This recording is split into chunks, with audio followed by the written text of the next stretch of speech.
It started on a Saturday evening that was supposed to be nothing more than dinner with her friends. Vanessa had chosen the restaurant, a dimly lit, high-ceiling place downtown where the menu didn't list prices and the waiters spoke in soft tones like stage actors in a play meant to impress. I still remember the sound of the wine glasses, the delicate clink that came every time her friends laughed at something shallow, a sound that always seemed to echo a little too long, like it was rehearsed. Vanessa sat across from me, hair perfect, eyes already distant. When she smiled, it wasn't for me, it was for them. At first, the conversation flowed easily. Small talk about vacations, new restaurants, and the latest boutique openings. But beneath every sentence, there was a quiet war being waged, a war of status. Kevin, the digital marketing guy, talked about his new position and the perks of corporate life. Brad, the finance bro, discussed his latest bonus and their upcoming Napa trip. Their girlfriends, Vanessa's co-workers, laughed and nodded like backup singers in a choir of ambition. Then came the question that always turns a dinner into a test. "So, Mike," Kevin asked, adjusting his cufflinks, "what do you do again?" Before I could answer, Vanessa jumped in. "He owns a maintenance company," she said quickly, too quickly, like she was pulling a bandage off before it could sting. A maintenance company, not a plumbing business, not his own company. A maintenance company. It sounded smaller, simpler, safer. I didn't correct her. I didn't need to. The silence between us said enough. I could feel the distance growing across that table, not just between Vanessa and me, but between her world and mine. To her, I was becoming a symbol of what she wanted to escape. To me, she was becoming a reminder of what money can't fix. Halfway through dinner, Kevin mentioned a trip he and Ashley were taking to Bermuda. Vanessa's eyes lit up like she was hearing the gospel. "That sounds incredible," she said. "Mike and I never do things like that." I frowned. "We talked about going to Costa Rica." "That's different," she said, brushing it off. "That's not a real vacation." Not a real vacation. The phrase lingered in my head, like a bad note in a perfect song. And then came the avalanche. One by one, the girls shared stories. Napa, Paris, spa retreats, private resorts. And each time, Vanessa's tone shifted further. By dessert, it wasn't a dinner anymore. It was a public comparison. And I was the control variable, the example of what not enough looks like. I remember looking at her, the woman I'd been building a life with, and realizing she was trying to build an audience instead. Love, for her, was a performance, and I was the prop. The breaking point came when she laughed, sharp and cruel, at something I said about work. "You can't even satisfy me," she snapped, voice suddenly louder than the clinking glasses. "Let alone provide for me." Time froze. Even the waiter paused mid-step. The table went silent, except for the soft hum of jazz from the speakers above us. I didn't speak, didn't argue, didn't explain. I just smiled, not out of amusement, but out of something deeper. A strange, hollow calm that comes when you realize the person across from you has just told you everything you needed to know. I signaled the waiter, asked for the check, paid for my meal, and only my meal. Then I stood up. "Good luck splitting the rest," I said quietly. Her friend's boyfriend stared at me like I'd broken character in a play. But the truth was, I'd finally stopped performing. Outside, the city lights looked different. Colder, cleaner. I walked down the empty street, my reflection flickering in the restaurant windows. And in that reflection, I saw something unexpected. Not a man humiliated, but a man freed. It's strange how one sentence can end a relationship that took months to build. But maybe it wasn't her words that ended it. Maybe it was the truth. Behind them, a truth that had been whispering between us for weeks. She wasn't embarrassed by what I did. She was embarrassed by who I reminded her she was. Someone ordinary, someone real. That night, I didn't drink, didn't text her, didn't rage. I just sat in my car outside my house, the house I bought, the house she'd been living in, and thought about how love can turn into shame when people start confusing self-worth with lifestyle. The irony. According to recent studies, nearly 60% of modern breakups between couples under 30 involve money or status perception. Not actual financial hardship, just perception. It's not the empty wallet that kills love. It's the empty values that come with comparison. When I finally went inside, the silence of my home was almost peaceful. Vanessa's perfume still lingered in the hallway. Her shoes by the door looked out of place, like artifacts from a life that no longer belonged here. I turned off the lights and sat on the couch, staring at the faint reflection of the city outside my window. Some people think power is about control, but that night I learned it's about restraint. The ability to walk away, quietly, completely, when your dignity is no longer safe. She thought silence was weakness, but silence was my victory. If you'd asked me a few months earlier, I would have told you Vanessa was everything I'd ever wanted. Beautiful, charming, the kind of woman who could walk into a room and change the temperature of it. We met at a friend's birthday party, one of those rooftop events, where the music is just loud enough to force you to lean in closer. She laughed easily, asked questions about my work without judgment, and for a while, I believed she actually admired what I did. Back then, I owned a small but growing plumbing business. It wasn't glamorous, but it was mine. No boss, no clock to punch, just clients, contracts, and the kind of honest exhaustion that comes from building something with your own hands. Vanessa loved that part of me, or said she did. "You're so independent," she told me once, tracing her finger along my arm. "I wish more guys had your work ethic." But love that begins with admiration often ends with comparison. It started subtly, small comments wrapped in laughter. "You should think about hiring someone to handle your marketing," she'd say. Or, "You ever thought about dressing more professionally?" At first I didn't notice. When you care for someone, you mistake criticism for care. You convince yourself they just want to help you grow. But over time, her tone changed. Her compliments became rare, her sighs became frequent. It wasn't about us anymore. It was about what we looked like together. Vanessa worked as a manager at a high-end boutique downtown. Every day, she was surrounded by glass displays, designer brands, and co-workers who talked about summering in Europe like it was a grocery run. That environment did something to her. Or maybe it just revealed what was already there. Her phone filled with group chats from her co-workers, women who measured worth in hashtags and handbags. I'd overhear them on speaker sometimes. "Ugh, girl, he still drives a truck. You need someone who can match your energy. Manifest a man with an Amex, not a wrench." They laughed. And Vanessa laughed with them. That's when I first noticed the shift. The way she started using the word we less and they more. "Everyone at work lives in those new downtown condos," she said, one night while scrolling through her phone. "They're so much nicer than this place." This place was my house, the one I bought outright at 25 with no loans, no debt. "Babe," I said gently, "this house is paid off. Why would we move somewhere we'd have to pay rent?" She didn't look up. "Because it's about more than just money. It's about lifestyle, lifestyle." That word hit me harder than I admitted. See, when someone starts talking about lifestyle, they're not talking about you anymore. They're talking about how you fit into their narrative. You become an accessory, not a partner. Still, I stayed, because that's what men do when they believe effort can fix everything.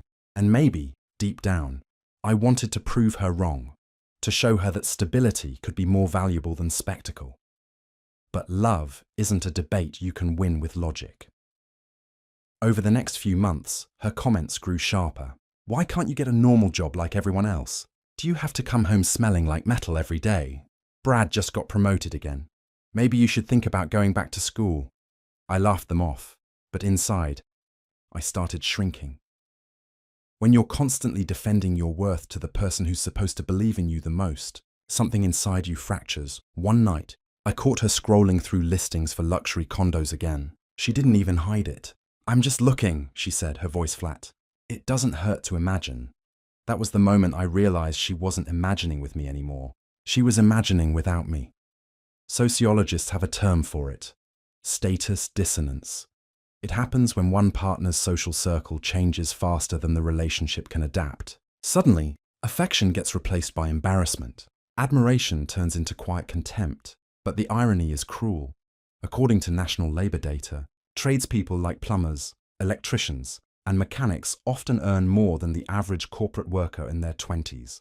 Still, society has conditioned people like Vanessa to equate success with polish, not production. It's not what you make, it's what you look like making it. She started buying new clothes every week even when her credit cards were maxed. Started tagging her location at expensive bars she barely enjoyed. Started saying things like, "You just don't get it, Mike. This is how people our age move forward." I wanted to tell her that moving forward isn't about where you go. It's about who you become. But by then I knew she'd stopped listening, and yet I stayed. Because I remembered the woman from that rooftop party. The one who laughed freely and saw me as enough. I thought she might still be in there somewhere, buried beneath the noise of validation and envy. But I was wrong. The real Vanessa wasn't lost. She was evolving into someone who valued applause over authenticity. The night she texted me about dinner with her friends, I didn't sense the trap. She said she wanted me to meet them. "You'll finally get to see the kind of people I spend time with." She said it like it was an invitation, but in reality, it was a test, one I didn't know I was already failing. Looking back, it wasn't the dinner that destroyed us. It just revealed what had already died quietly: respect. Love can survive arguments, distance, even betrayal, but it cannot survive contempt. That dinner was never about food. It was a stage, and I was cast in the wrong role. After that dinner, silence became our default language. No shouting, no slammed doors, just quiet. The kind that fills a house like smoke, creeping into every corner until you forget what clean air feels like. Vanessa didn't move out right away. She stayed, physically, at least, as if waiting to see what I'd do. Maybe she expected me to chase her, to apologize for embarrassing her, for not being the version of me she could show off. But I didn't. I went to work every day, came home, cooked my dinner, and slept on my side of the bed. I didn't touch her things, didn't ask where she was when she came home late. Indifference, I discovered, is louder than anger. At first, she tried to provoke a reaction. "You're really not going to talk about it?" she asked one night while folding laundry. "There's nothing to talk about," I said, eyes still on my laptop. "You humiliated me." "No," I said calmly. "You humiliated yourself." She scoffed, muttered something under her breath, and left the room. But the silence that followed wasn't victory. It was something deeper, a funeral. For weeks, we lived like polite strangers sharing a mortgage. She'd scroll through her phone at the table while I ate.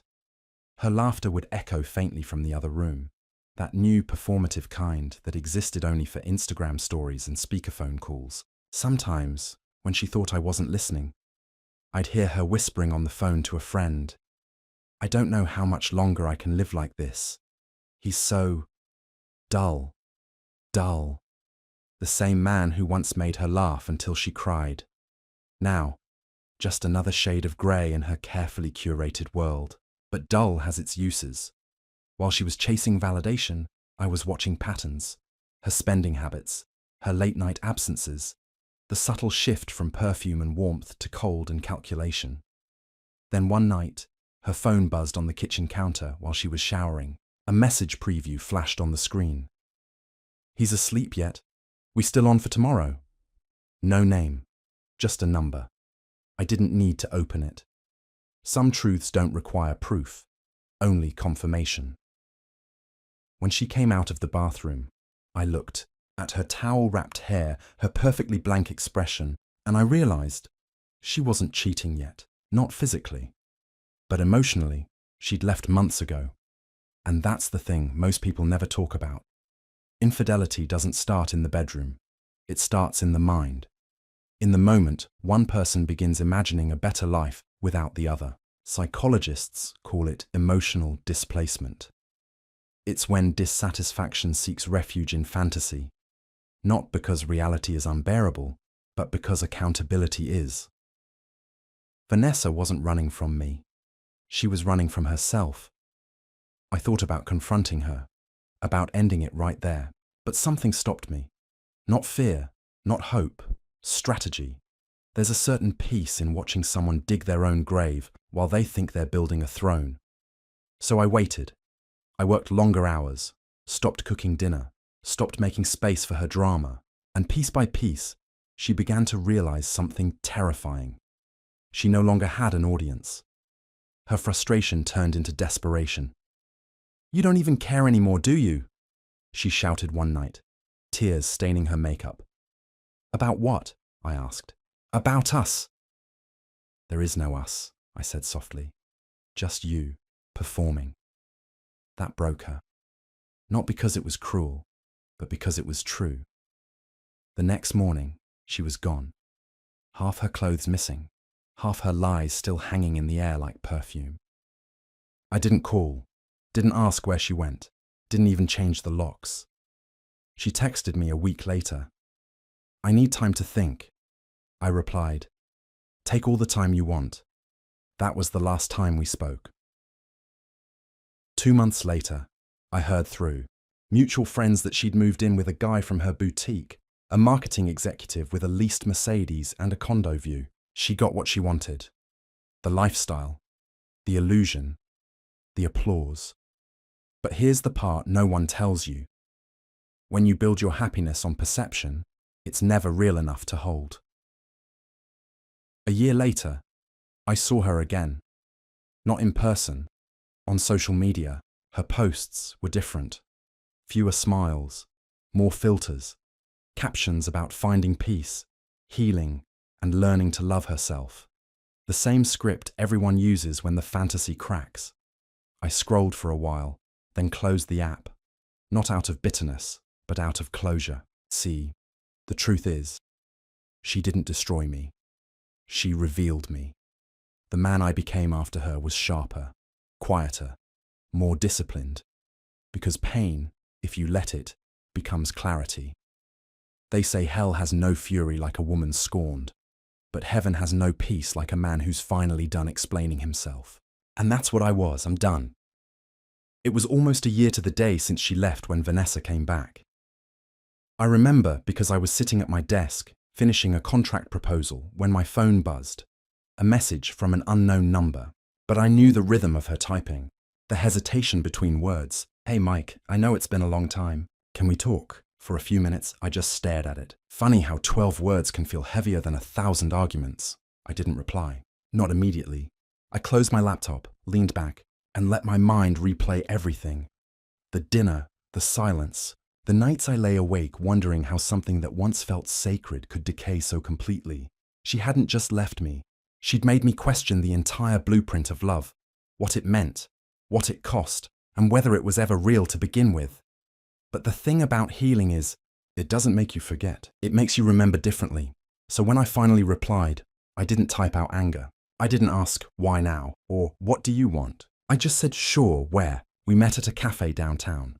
One of those modern minimalist spots she used to love. Same city, different people. When I walked in, I almost didn't recognize her. She looked good. Of course she did. But there was a tension in her posture, a quiet fragility under the confidence, like a sculpture with invisible cracks. "Hey," she said softly, smiling as if she could rewind time. "Hey," I replied. She tried small talk first, work, mutual friends, life updates. But the pauses between her sentences said more than her words ever could. Finally, she exhaled. "I made mistakes," she said. "I know that," I nodded. "We both did." Her eyes searched mine, desperate for an opening.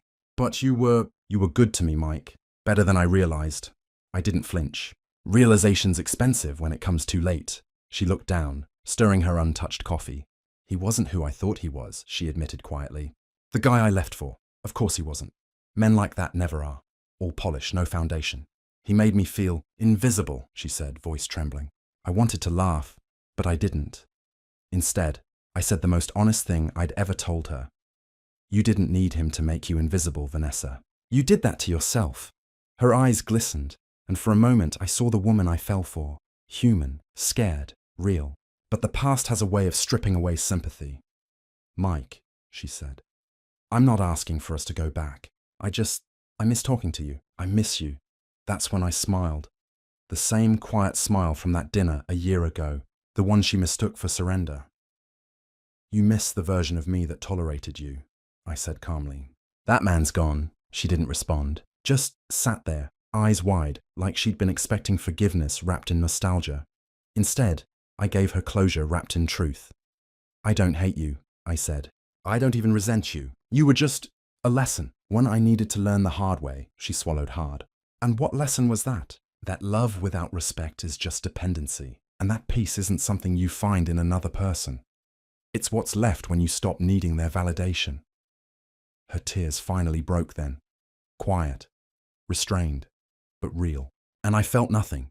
No satisfaction, no cruelty. Just the calm certainty of a man who had outgrown the chaos that once defined him.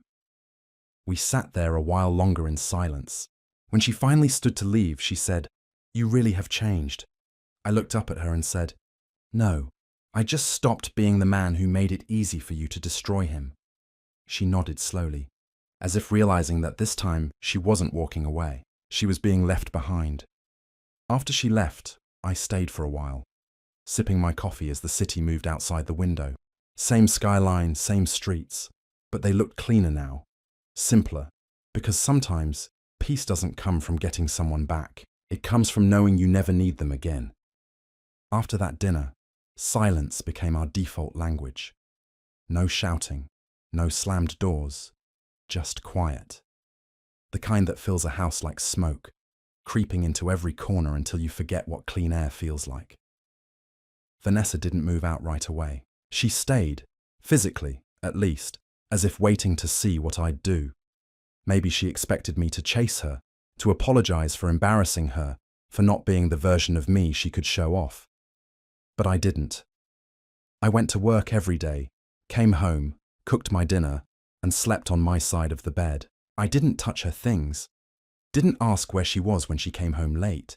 Indifference, I discovered, is louder than anger. At first, she tried to provoke a reaction. "You're really not going to talk about it?" she asked one night while folding laundry. "There's nothing to talk about," I said, eyes still on my laptop. "You humiliated me."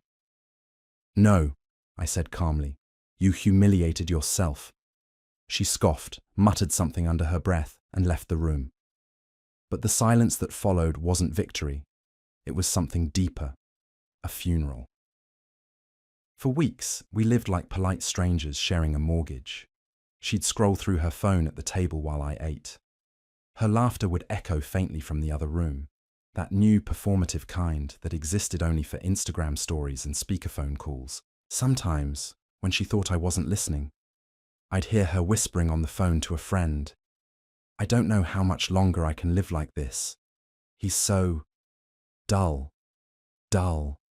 The same man who once made her laugh until she cried. Now, just another shade of grey in her carefully curated world. But dull has its uses. While she was chasing validation, I was watching patterns, her spending habits, her late-night absences, the subtle shift from perfume and warmth to cold and calculation. Then one night, her phone buzzed on the kitchen counter while she was showering. A message preview flashed on the screen. "He's asleep yet? We still on for tomorrow?" No name, just a number. I didn't need to open it. Some truths don't require proof, only confirmation. When she came out of the bathroom, I looked at her towel-wrapped hair, her perfectly blank expression, and I realized she wasn't cheating yet, not physically. But emotionally, she'd left months ago. And that's the thing most people never talk about. Infidelity doesn't start in the bedroom. It starts in the mind. In the moment, one person begins imagining a better life without the other. Psychologists call it emotional displacement. It's when dissatisfaction seeks refuge in fantasy, not because reality is unbearable, but because accountability is. Vanessa wasn't running from me. She was running from herself. I thought about confronting her, about ending it right there, but something stopped me. Not fear, not hope, strategy. There's a certain peace in watching someone dig their own grave while they think they're building a throne. So I waited. I worked longer hours, stopped cooking dinner, stopped making space for her drama, and piece by piece, she began to realize something terrifying. She no longer had an audience. Her frustration turned into desperation. "You don't even care anymore, do you?" she shouted one night, tears staining her makeup. "About what?" I asked. "About us." "There is no us," I said softly. "Just you, performing." That broke her. Not because it was cruel, but because it was true. The next morning, she was gone. Half her clothes missing, half her lies still hanging in the air like perfume. I didn't call, didn't ask where she went, didn't even change the locks. She texted me a week later. "I need time to think." I replied, "Take all the time you want." That was the last time we spoke. 2 months later, I heard through. Mutual friends that she'd moved in with a guy from her boutique, a marketing executive with a leased Mercedes and a condo view. She got what she wanted. The lifestyle, the illusion, the applause. But here's the part no one tells you. When you build your happiness on perception, it's never real enough to hold. A year later, I saw her again. Not in person. On social media, her posts were different. Fewer smiles, more filters, captions about finding peace, healing, and learning to love herself. The same script everyone uses when the fantasy cracks. I scrolled for a while, then closed the app. Not out of bitterness, but out of closure. See, the truth is, she didn't destroy me. She revealed me. The man I became after her was sharper, quieter, more disciplined. Because pain, if you let it, becomes clarity. They say hell has no fury like a woman scorned, but heaven has no peace like a man who's finally done explaining himself. And that's what I was. I'm done. The universe has a strange sense of timing. Just when you finally moved on, truly moved on, life brings the ghosts of your past right to your doorstep. For me, that moment came one quiet Friday evening, about 6 months after the dinner that broke everything. Business was good, my health was solid, and peace, real peace, had finally replaced the chaos I once thought was love. And then, out of nowhere, a message appeared. Not a text, not a call, a handwritten letter, mailed to my business office. It was from Vanessa. The handwriting was unmistakable. Neat, confident, like someone trying to maintain order in the middle of emotional ruin. I sat there staring at the envelope for a long minute before opening it. Inside were 3 pages, apologies, confessions, and something that sounded a lot like regret disguised as reflection. She wrote that things hadn't been the same since she left, that she'd moved out of her apartment downtown when the boutique closed, that she was living back with her parents in the same small room she'd grown up in. She said she now understood what real success looks like. That image fades, but stability doesn't. And then there was a line that stayed with me. You built a life. I built a reputation. Only one of those can survive without validation. I sat there in silence. Not angry, not happy, just still. Because that was the moment I realized the story was over. Not the dramatic kind of ending you see in movies, but the quiet kind that only happens in real life, where closure isn't a door slamming, but a window opening. When you're young, you think justice is loud. You think revenge comes with fireworks. But life has its own way of balancing things, through quiet lessons and slow consequences. Vanessa's downfall wasn't cinematic. It was gradual, the kind of decline you don't notice until you look back and realize how far someone has fallen. I'd hear about her from people now and then.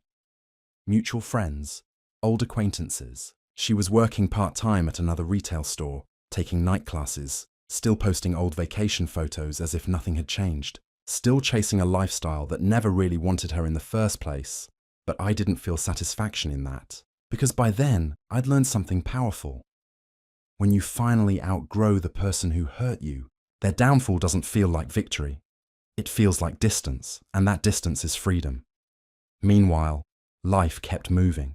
Emma and I had built something quiet, something grounded. We weren't perfect, but we were real. She never cared about where I took her, or what restaurant I could afford. She cared that I showed up, that I listened, that I didn't make her feel like love was a performance. Sometimes we'd sit in the backyard after dinner, wine glasses half full, the sound of crickets filling the silence between conversations. She'd ask, "Do you ever think about her?" And I'd tell the truth. Sometimes, but not with anger, more like remembering a version of me that used to need her. That always made her smile. A quiet, knowing smile. The kind that says, "You're free now." But this story isn't just about two people who took different paths. It's about something bigger. See, Vanessa wasn't the villain. She was a mirror, one that reflected everything society teaches us to value: the appearance of success over its substance, the illusion of happiness over its reality, the idea that love must look impressive to be worth something. And maybe that's the real tragedy. We live in a culture that teaches people to chase image over intimacy. A 2023 Pew Research survey found that over 45% of millennials say financial status is a deal breaker in dating. Double what it was just a decade ago. But here's the irony. In the same study, 67% said they felt deeply unfulfilled in their relationships despite those standards. Why? Because validation doesn't sustain love, vulnerability does. And the more we trade authenticity for admiration, the lonelier we become. That's the paradox Vanessa lived, and that's the trap I almost didn't escape. A few months after her letter, I saw her again. Pure coincidence. I was at a local home improvement expo, setting up a booth for my company. Out of the corner of my eye, I spotted her, standing at another stall, talking to someone from a marketing firm. She looked older somehow, not in a bad way, but in that heavy, exhausted way people look when they've been running from themselves too long. For a moment, our eyes met. No anger, no nostalgia, just recognition. She walked over, smiled softly. "Hey, Mike. Hey, Vanessa. How have you been?" "Good," I said. "Really good." She nodded, looking around at the booth. My logo, the banner that said, "Family owned." "Locally trusted. This looks successful," she said. "It's honest work," I replied. There was a pause. Then she whispered, almost to herself, "I used to think that wasn't enough." I smiled. Yeah, so did I. And that was it. No grand speech. No revenge monologue. Just two people, finally understanding the cost of pretending. She walked away, and I didn't look back, because I didn't need to. The past no longer had a claim on me. Later that night, I went home, sat in my office, and stared at the same desk where I'd once opened her letter. This time, I wrote my own. Not to send, just to remind myself, you can lose people and still win your life back. You can be broken and still rebuild stronger. You can be underestimated and still become unstoppable. I folded it neatly and tucked it into my journal. And for the first time in a long time, I didn't need anyone to tell me I was enough, because I finally believed it myself. It was a Friday evening, the kind that feels like a quiet exhale after a long week. The air was cool, the sky a bruised shade of violet, and somewhere down the street a dog barked, distant, harmless, alive. I was in the garage, tightening a valve on a pressure tank, the rhythmic click of the wrench almost meditative. The hum of my life had finally steadied. No chaos, no second guessing, just order. And then, as if the universe wanted to test that peace, I heard it. The sound of a car door closing, then another. When I stepped out of the garage, I saw her, Vanessa, standing in my driveway with two suitcases at her feet. Her once perfect posture had collapsed into something fragile. The woman who once measured life in luxury labels now stood trembling under the porch light of the man she once called small time. "Mike," she said softly, her voice breaking before the second syllable. "Thank God you're home." I didn't speak. Not yet. She stepped closer, mascara smudged, hair undone, eyes wide with a kind of desperation that didn't look rehearsed this time. "I've been thinking all week," she continued. "I know I can fix this." There it was, the illusion of control, still clinging to her like perfume that had long since faded. "Vanessa," I said quietly, "what are you doing here?" "I'm here to apologize, to move back in. I was wrong. I was so wrong. You can't just move back in." Her voice cracked. "Mike, please, just listen. I talked to Ashley and Madison. They said I was crazy for saying what I said. They made me realize." I stopped her with a small gesture. So your friends had to tell you that? That's not the point. It's exactly the point. Her eyes welled up. I know I screwed up, but we can work through this. I love you. There was silence. Not the awkward kind, but the heavy kind. The kind that fills a house when truth finally steps inside. You love me now? I asked. Now that your friends think I'm successful? That's not true. Before I could respond, headlights swept across the driveway. Another car pulling in. A white Honda. Emma's car. Vanessa turned, confusion and dread warring across her face. The door opened and Emma stepped out. She looked radiant. Simple white dress, hair tied back, a bottle of wine in one hand and takeout bags in the other. "Hey babe," she called out cheerfully, before noticing the woman standing in front of me. "Oh, I didn't realize you had company." Vanessa's voice dropped to a whisper. "Who is that?" "That's Emma," I said evenly. "Emma who?" "My girlfriend." The color drained from Vanessa's face. "Your girlfriend?" "Yeah, we've been seeing each other." "For how long?" "About a week." Emma reached the porch, her brow furrowing slightly as she took in the scene. "Everything okay?" "Everything's fine," I said, my tone calm, solid. "Vanessa was just leaving." "I was not just leaving," Vanessa snapped, her voice rising, trembling. "Mike, we live together. You can't just replace me." I took a breath. "You moved out, remember? Said you needed time to think." "I didn't say I was moving out permanently." "You packed your things and left, Vanessa." "That's a choice." Emma glanced between us, tension flickering in her eyes. "Should I come back later?" "No," I said. "You should stay." Vanessa's eyes darted between us, disbelief spreading across her face like wildfire. "This is unbelievable," she said. "You're replacing me already." "I'm not replacing anyone," I said. "I'm moving forward." "With her?" she spat, pointing at Emma. Emma stayed composed, setting the takeout bag on the porch rail. "I'm sorry," she said softly. "I didn't mean to intrude." "You didn't," I told her. Vanessa stepped closer, tears streaking her face. "Mike, I respect you." "I do," I shook my head. "You respect me now that you know how much I make." "That's not respect, Vanessa. That's regret. That's not why I came back." "It's exactly why." She went silent, breathing uneven, the last bit of pride draining out of her. Then Emma spoke, gentle but firm. "You disrespected his work." "Among other things," I said. Emma nodded slowly. "Then I think he's already forgiven you by not slamming the door." Vanessa's voice was barely a whisper. I was wrong. I looked at her. Not the woman I once loved, but a stranger who had wandered back into a home that no longer had her name on it. "You weren't wrong," I said. "You were honest. You showed me who you really are." She stood there another minute, trembling, before finally picking up her suitcases. When she turned to leave, her heels clicked softly against the pavement. The sound of endings. No shouting, no grand goodbye, just the hollow echo of what could have been. Inside, Emma and I sat down at the kitchen table. She poured the wine, still quiet. After a moment, she asked, "Was that her?" "Yeah, she seemed lost." "She is," I said. "But that's not my burden anymore." Emma took a sip, eyes still on me. "She really said those things to you?" "Every word." Emma leaned back, thoughtful. "Then she didn't just lose you, she lost herself." Maybe she was right. Maybe that's the cruelest punishment of all. Not losing someone you loved, but realizing too late that you never truly saw them. I looked around my house. The same walls, the same furniture, but it felt different now, lighter. Because for the first time in a long time, I wasn't trying to prove anything, not to her, not to anyone. Peace doesn't come when you win the argument. It comes when you stop needing to explain yourself to those who never really listened. And that night, as Emma leaned her head on my shoulder, I realized something simple but profound. Some people walk into your life to test your worth. Others walk in to remind you that you already have it.